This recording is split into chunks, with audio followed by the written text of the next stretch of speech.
Hey friends, so I'm going to show you how to tie a basic chest harness on my pal made this. Okay, let's check out the tie. So I'm going to take the middle of my rope and I'm going to go underneath the bottom of the chest. I'm aiming for the bottom of the pectoral muscle, not the ribs. A bit hard to see on the dummy, admittedly. And then this middle of the rope I've made, I'm going to put my hand through there. I'm going to pull the other end of the rope through.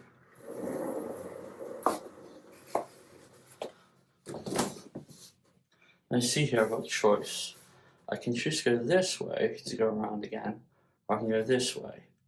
And what you see there is if I go this way, I'm adding tension, so therefore that's going to make it a lot easier for it to stay stable. So I go around above the chest.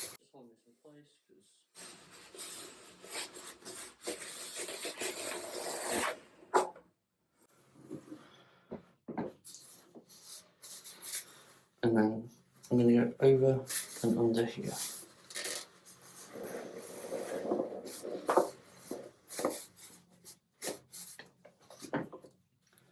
And just add a little bit of tension there. See this little twist here?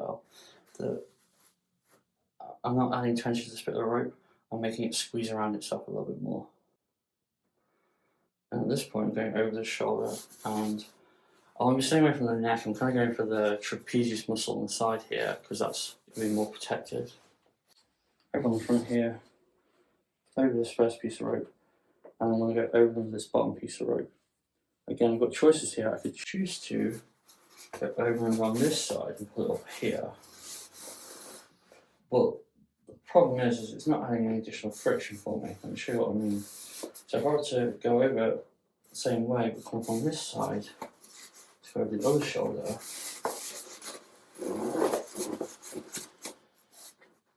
and then pull this up, what happens is when that rope goes over itself, it's naturally creating a bit of friction by going over itself, so it's harder for it to drop back down. Getting back over here, looking at going to the trapezius muscle. And back here, to add a bit of balance and symmetry, I'm going to go over this and underneath this.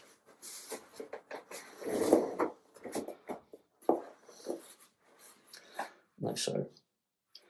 And now I've got all the basic components that I want. I just need to have it not come apart. So to do that elegantly is we're going to go over and under this one.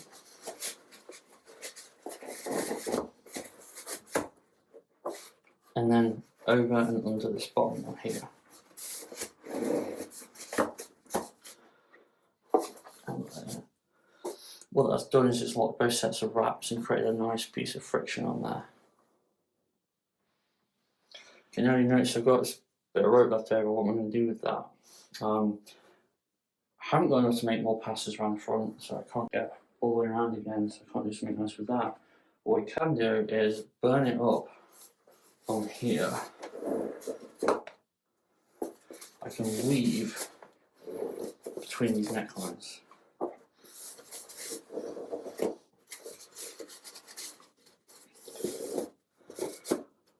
But one thing I want to bear in mind when I'm doing that is I deliberately place these not on the neck. I deliberately place them on the trapezius muscle. And what I'm doing now has the potential to add enough tension that I could be bringing these into the centre. So when I'm doing this on a real person, I'm checking that I'm not adding additional problems for them.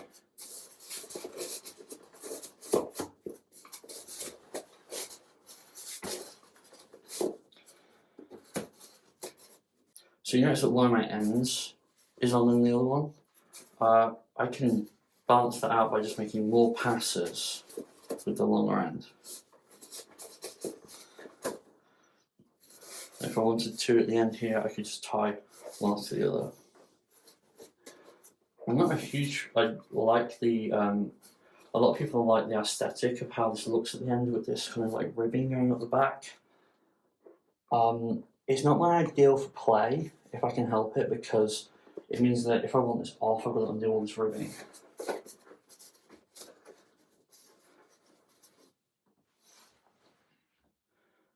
There we go, all done.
One thing to not fall in the trap of is to start thinking of a tie as just a sequence of passages of ropes. Have a little think about the anatomical side of things, have a think about the emotional side of things.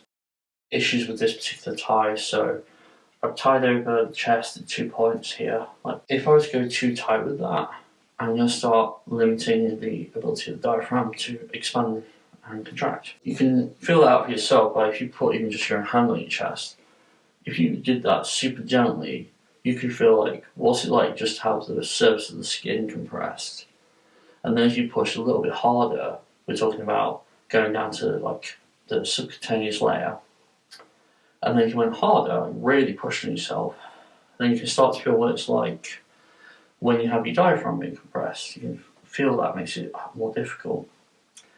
As a general rule, when I'm tying this on someone, I'm not looking to compress the diaphragm. What I'm looking to do is stabilise the rope on that subcutaneous layer. So just go down so that you're making a good intent on the skin and holding it in place. I don't want to be going down the ribs. Reason for that is it doesn't really matter if you just got a rope resting there, that's fine. The issue is a lot of the time is people use these as a way of, use the back as a way of manoeuvring people around. If you've got a rope fairly tight there on the floating ribs, it's not impossible that that rope could then damage the floating rib. So just bear that in mind. You want to be getting this on the bottom of the pectoral muscle. If you're tying this on someone with breasts, you might need to lift the breast tissue up to place that there. Other issues here are I'm going over the neck. I'm trying to keep that away from the carotid artery. But what I'm looking for here is this kind of trapezius muscle, which is fairly long. It goes from the crown of my shoulder to about the amount of my neck.